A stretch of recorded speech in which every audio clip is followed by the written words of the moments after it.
കർത്താവേ, നിന്റെ ഉന്നതമായ നാമത്തിന് സ്തോത്രം ചെയ്യുന്നു.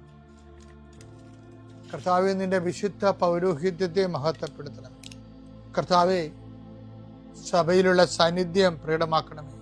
40 വർഷം അർപ്പിച്ച കുർബാനയുടെ യോഗ്യതയായി കൃപാസ്ഥാനത്താരെ ജീവനോടെ പ്രത്യക്ഷപ്പെട്ട പരിശുദ്ധ അമ്മയുടെ പ്രത്യക്ഷീകരണ സ്ഥിരീകരണത്തിനായി ഇന്ന് കൃപാസ്ഥാനത്താരെ നടക്കുന്ന 10,000-കണക്കിന് മനുഷ്യരുടെ പ്രാർത്ഥനയോട് കൂടെ ദൈവവേദനെ ഞാൻ നിന്നെ ഈശോനാമത്തിൽ ആശീർവദിക്കുന്നു.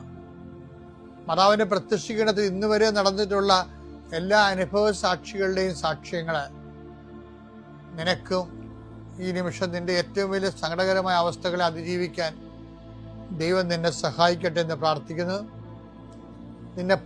നീ ഭയപ്പെടുന്ന വ്യക്തികള്, നീ സങ്കടപ്പെടുന്ന കാര്യങ്ങള്, നീ എന്ത് ചെയ്യും,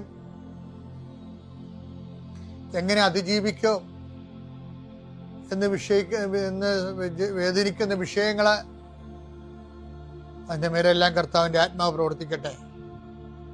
കർത്താവേ, ആശുപത്രി കഴിയുന്നവരെ, കർത്താവേ, ഓരോരോ ജീവിക്കാൻ വേണ്ടി ഓരോരോ ജോലിക്ക് പോകുന്നവരെ, ജോലി അന്വേഷിച്ച് പോകുന്നവരെ, ജോലി നഷ്ടപ്പെട്ടവരെ, വിസ പ്രോസസ്സിംഗ് ഇരിക്കുന്നവരെ, വിസ നഷ്ടപ്പെട്ടു പോയവരെ, പുതുക്കാൻ വേണ്ടി പരിശ്രമിക്കുന്നവരെ, നാട്ടിലെ ജോലിക്ക് ശ്രമിക്കുന്നവരെ, അതിൻ്റെ പരീക്ഷ എഴുതുന്നവരെ, അതിൻ്റെ പരീക്ഷ റിസൾട്ട് കാത്തിരിക്കുന്നവരെ, കർത്താവേ, പലതരത്തിലുള്ള ജപ്തി നടപടികൾ, പലതരത്തിലുള്ള കോടതി കേസുകൾ, പലതരത്തിലുള്ള ഒത്തുതീർപ്പ് ചർച്ചകൾ, എൻ്റെ കർത്താവിൻ്റെ ഉന്നതമായ നാമത്തിൽ ഈ പ്രാർത്ഥന കൂടുന്ന നിനക്ക് മാതാവിൻ്റെ പ്രത്യേക സാന്നിധ്യം ഞാൻ ഉറപ്പു തരികയും അമ്മ നിന്നെ സഹായിക്കുകയും ഈശോ നിന്നെ അനുഗ്രഹിക്കുകയും ചെയ്യട്ടെ.